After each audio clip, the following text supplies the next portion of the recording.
The Caps fall to the Bolts.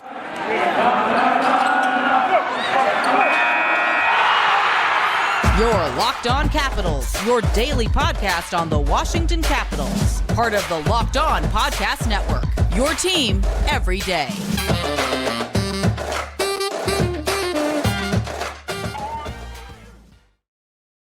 Well, hello and welcome into this edition of Locked On Capitals. I'm so glad you decided to join me today. As always, this podcast is free and available on all the major platforms. And I want to thank you for making this your first listen or view of the day.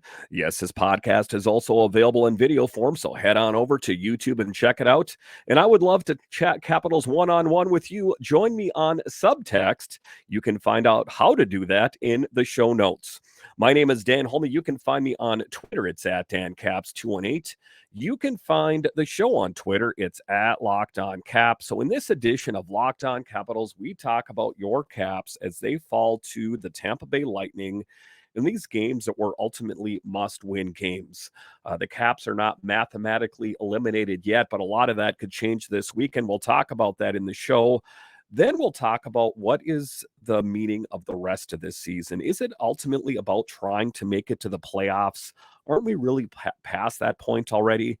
And then we'll talk about Connoc McMichael and how he's just really lighting it up down in Hershey. But just to get it going here, the Capitals do, in fact, fall to the Lightning a day after losing to the New York Islanders in the shootout. And just to talk about the game against the Islanders here briefly, that was a game that I thought, the Capitals wouldn't have fared as well. I thought they would have lost by even a larger margin. As it turns out, it went to the shootout and the Capitals lost. Kuznetsov did his dangle move and slow entry, and all of a sudden, boom, found the back of the net. Not so much luck with TJ Oshie, and it just wasn't in the cards for the Caps last night or tonight for that matter. So just some tough things for the Caps right now, as we know that it's a tough spot. And like I spoke about off the top of the show, not mathematically eliminated yet, but a lot of that could change with the outcomes of the games this weekend. So just a tough thing all around for Caps fans, as we were hoping that they were going to be able to find a way to rally the troops and win these games, or must-win games, because we can ultimately start to cross off the excuses of why they're not winning games. John Carlson's back. All the big marquee names are back on this team playing right now. So we can't fall back on the excuse of, well, we would be, winning these games if John Carlson was here. John Carlson was here, and I understand that TJ Oshie left early in the game due to an upper body injury, but would the Caps have won the game with TJ Oshie in the game the entire game? Potentially, but improbable in my assessment. Darcy Kuemper out there doing what he could do out there to keep the Caps in the game. And I don't want to hear anything disparaging out there. Saved 29 shots out there, some of them high danger saves that he had to make, made 10 bell saves out there, just standing on his head out there and really keeping the Caps in the game. But a lot of it was about the players folding in front of him. I mean, listen, Darcy can only do what he can do. And the frustration that Darcy must be feeling right now must just be steam coming out of his ears sometimes. I think that, he is keeping these guys in these games. If he wasn't in there, if it was a poor goalie, I think that the game tonight would have been lost by even a larger margin, because we know there's empty net goals and all that. They pulled the goalie early and all that kind of thing. But just frustration abounds for this Caps team, as, even just an optimist, at the end of the day on this Caps team, I thought they were going to be able to find a way to win one of these games here against the Islanders or against the Lightning here tonight. As it turns out, they dropped both of those games. Just a really tough thing out there for the Caps. Craig Smith was the only one to find the back of the net here. Smith was able to step up and stride on a wraparound to pull his team within one. Anthony Mantha recorded the primary assist on Smith's goal, his 17th assist of the season. Mantha has registered 19 points, 6 goals, 13 assists, and 25 career games against the Lightning, the most points he has scored against a single opponent. It's one of the things I've talked about. It's interesting how certain players play so well against certain teams. I mean, different goalies, different players in there, but for whatever reason, sometimes certain players just really have a certain team's number. In this case, Anthony Mantha really has the Lightning's number. Rasmus Sandin was credited with a secondary assist on Smith's goal. Sandin has recorded 13 points, 1 goal, 12 assists in 13 games with Washington since making his team debut on March 4th. Since March 4th, Sandin's 13 points rank third on Washington. Dylan Strome, 17 points, and Alex Ovechkin, 15. So the Sandin thing is looking like it's paying off for the Caps. I know there's been some question marks out there as far as his defense at times is concerned. Maybe it's not, right where it should be. But in any event, he is contributing on the scoring and ultimately helping this team get on the board in some form or fashion. So it was a rough game to watch out there. And the TJ Oshie thing, you got to love TJ Oshie. He is a guy that plays a lot bigger than he is, and just seeing him live, I don't get a chance to see a lot of live games. I see just a handful of live games every few years. So to see him in real time, you can really appreciate TJ Oshie and what he means to this team. If there's a scoring opportunity, if there's a play to be made, if there's someone mixing it up, chances are TJ Oshie is in the middle of it. And I think that ultimately sometimes him playing bigger than himself is to his detriment, but he really helped out this Caps team. So it was a lopsided first period for the Caps just to start it off. And then Oshie suffered an upper body injury in the opening frame and would not return to action. It's really kind of unclear what happened with Oshie, but on his second to last shift, him and Mikhail Sergachev went hard into the boards, and he took another hit from Tyler Radish. So it could have been one of the things. It could have been both of the things that caused his injury ultimately. But it was just a tough night for the Caps. It was a tough night for TJ Oshie, and just kind of a dejected feeling as they panned the bench from left to right. Even if you had started the game at that moment and you didn't see the scoreboard, you could tell that the outcome was not good on the scoreboard.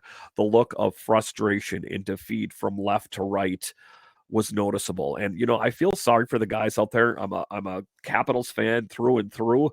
So, despite how they play this year and the outcome of this season, I am still a Caps fan, of course. But it is a tough thing for me to watch because this team has been good for so many years. To see them kind of fall from grace is just kind of a tough thing to watch. And I sometimes get ribbed by a lot of the other guys from other Locked On shows like the Sharks and these other shows, the Columbus Blue Jackets. I'll hear them talk, oh, woe is me, your team sucks. Try being a Columbus Blue Jackets fan or a Sharks fan. I get it. I mean, it's an anomaly. Generally, the Capitals are in the thick of it. They're in the playoff hunt. But this year, it is not the case. And for me, it's just about moving on. That's what it's all about. So a tough game for the Caps, a tough game for TJ Oshie, but Darcy Kuemper just saving the Caps and trying to keep them in there as best that he possibly could. And that's all you can hope for. That was one of the inconsistencies last season, was inconsistent net minding. And the one thing you can say about Darcy and Charlie is they do their level best to keep the Caps in these games. I know sometimes the scoreboard doesn't reflect that, but making 29 saves, some of them high danger saves, just really kind of kept the Caps in there. And hats goes off to Darcy Kuemper and Charlie Lingard for doing everything that they've done for this team this year. All right, so after the break here, we will talk about what should the Capitals do with the remainder of the season. Should they still just try to hunker down and just have their eyes set on making it to the playoffs, or should they kind of widen the lens a little bit and try to say, what are we going to do in the future? Or, what is the master plan for this team in years to come? Let's talk about that after the break.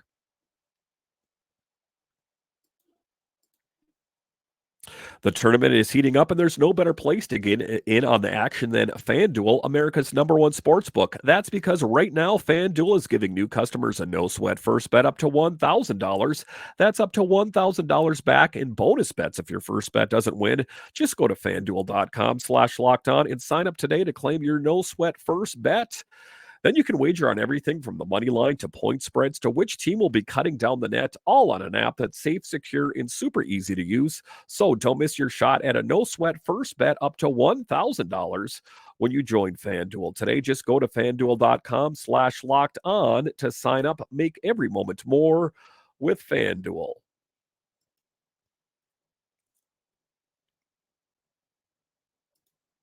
All right, welcome back into this edition of Locked On Capitals, part of the Locked On Podcast Network, your team every day.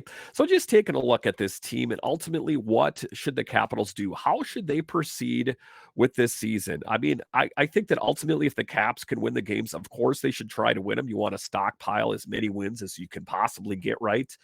But for me, at this point, the odds of them making it to the playoffs are so remote. And I know I'll probably hear a lot of flack on this, that I would almost like to see some of the guys down in Hershey see what they have on the big team. We're kind of the last gasps of the season here.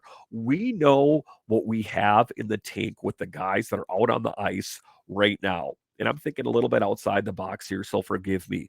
If we know that this is a Hail Mary pass, why not try to integrate some of these younger guys that are down in Hershey that are eligible to come up and play on the Caps? Let's try to give them a shot. And I know what you're saying, that's not enough time to get things together, but the odds of this team making it to the playoffs right now are so remote.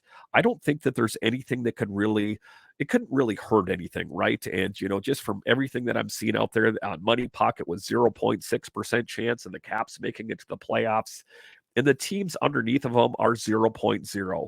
So there is a minuscule chance of the Caps making it to the playoffs. Why not try to give an opportunity to someone like a Connoc McMichael or one of these guys that has really lit it up down in Hershey all season long, just to get them some real big team experience? What's the worst thing that could happen? They're going to be out of the playoffs, probably was going to happen anyway. Or maybe it could help kind of assess how these guys are going to play on the big team. Let's face it, the Hershey Bears are playing markedly better than the Capitals are. They're in the Calder Cup playoffs. The Caps are going to be setting up tea time in a couple of weeks here. So to see what some of these younger guys have down in Hershey on the big team could only help. Just to take a peek at them, to kind of, I'm already at that point. I'm at the point now where I'm like, let's just get this season over with, and let's focus on the draft. Let's focus on free agency, and let's focus on next season. Yes, my eyes are already set on next season. I'm just like, enough of this. It's like someone dangling a carrot. Maybe if you try hard, take the carrot and throw it in the garbage. It's done. Let's move on to next season already. I just don't want to constantly keep my hopes into something that's just not going to happen. Caps fans, they're not making it to the playoffs this year. I know you want to drink the red Kool-Aid, but it's not going to happen this year. So let's plan on next year, and how are we going to get this Capitals team competitive? It's not an easy question to answer out there, as most of the guys that are on this team right now are under contract. The only UFAs out there are Sherry, there's Irwin. There's not a lot of players, big name players left that need deals. The blue line was taken care of. TVR got a new deal. Jensen got a new deal. Ferravari's an RFA. Alexiev's an RFA. Irwin's the only kind of question mark out there. So the Capitals are going to have to make changes between now and the start of next year. Yes, that means trades. Trades are going to happen to make this team better, unless there's someone down in Hershey right now that's going to just really light it up. I would love for that to happen, but I think they're going to need to pick up a power winger. They're going to need to pick up a guy that can score goals other than Alex Ovechkin. He cannot do it all. If you take a look at a year ago, it was Wilson and Kuznetsov that were at least helping a lot out with that. Not the case, and it's not Wilson's fault. He missed a lion's share of the season with the injury, and Kuznetsov's been hot and cold, hot and cold. That's what I'm talking about. The blue line, too.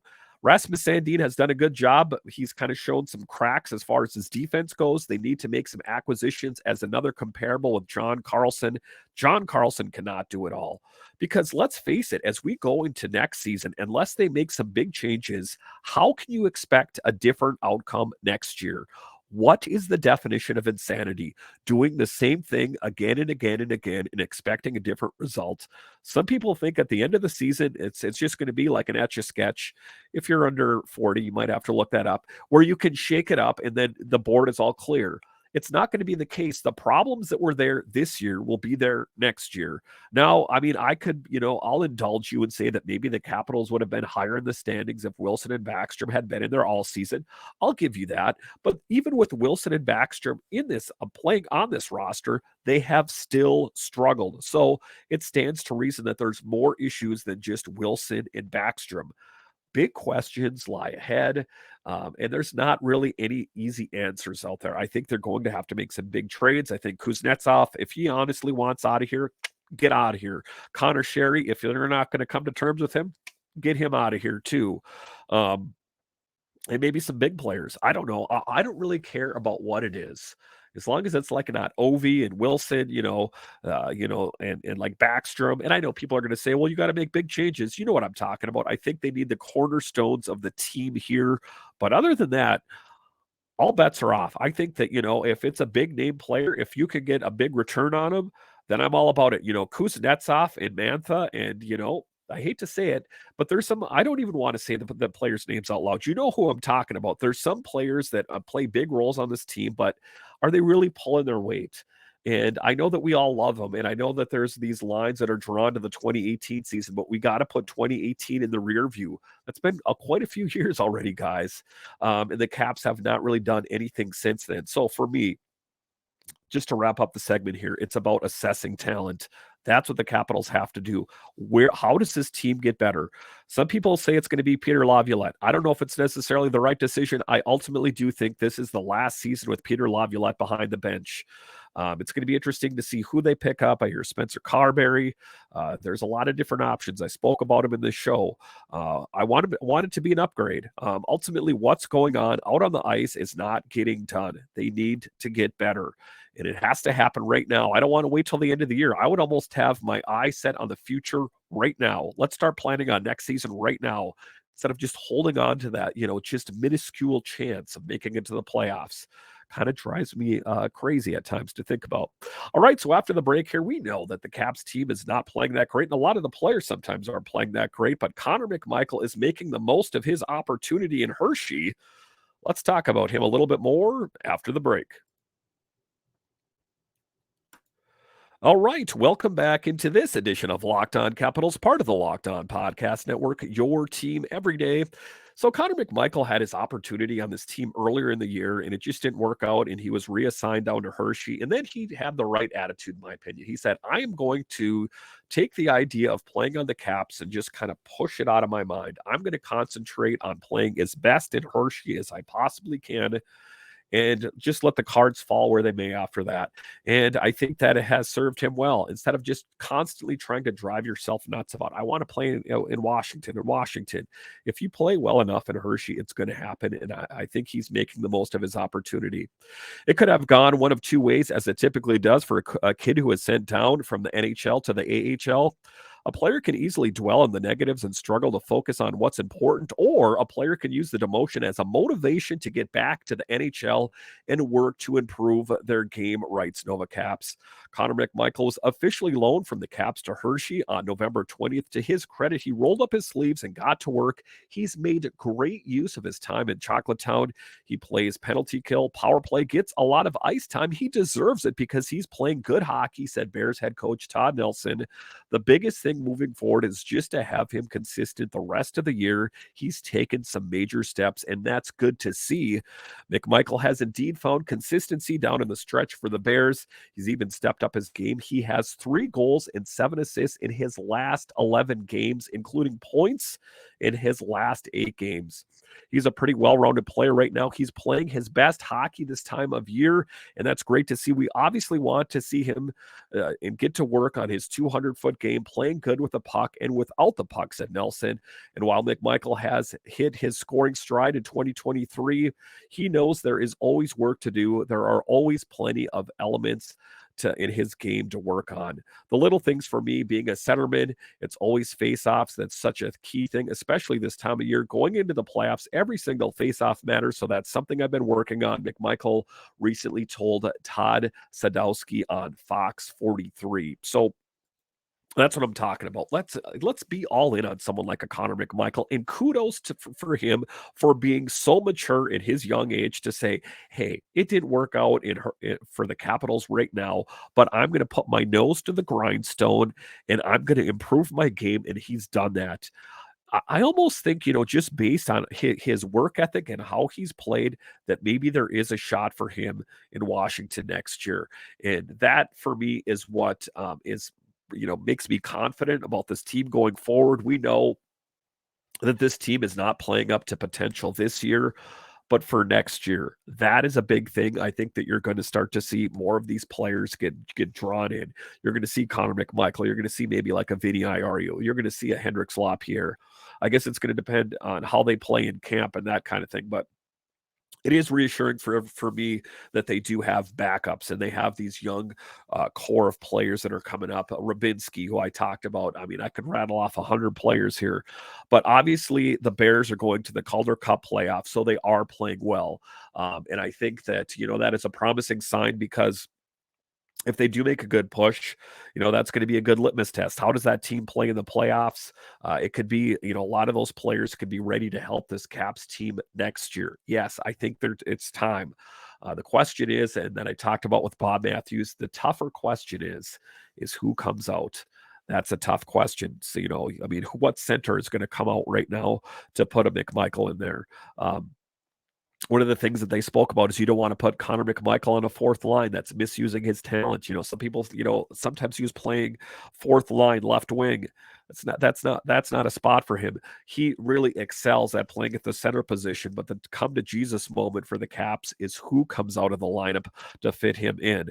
But I do think that the arrow's pointing up for the Capitals as far as prospects are concerned. And for me, that is what makes me positive about this next season to come. Thank you for making Locked On Capitals your first listen today. Now make your second listen Locked On Game to Game NHL. Every moment, every top performance, every result. Locked On Game to Game covers every game across the NHL with local analysis that only Locked On can deliver. Follow Game to Game NHL on Locked On NHL, available on the Odyssey app, YouTube, and wherever you find your podcast. So, once again, thank you for joining me on this edition of Locked On Capitals, part of the Locked On Podcast Network, your team every day. When you're done here, if you haven't done so on your favorite podcatcher, whether it's Apple, Spotify, Google, make sure and hit that follow or subscribe button. That way you'll know when the new podcasts are available.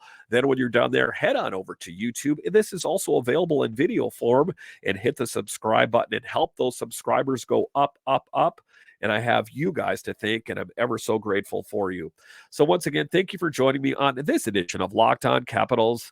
My name is Dan Holme, and I'll talk to you again next time.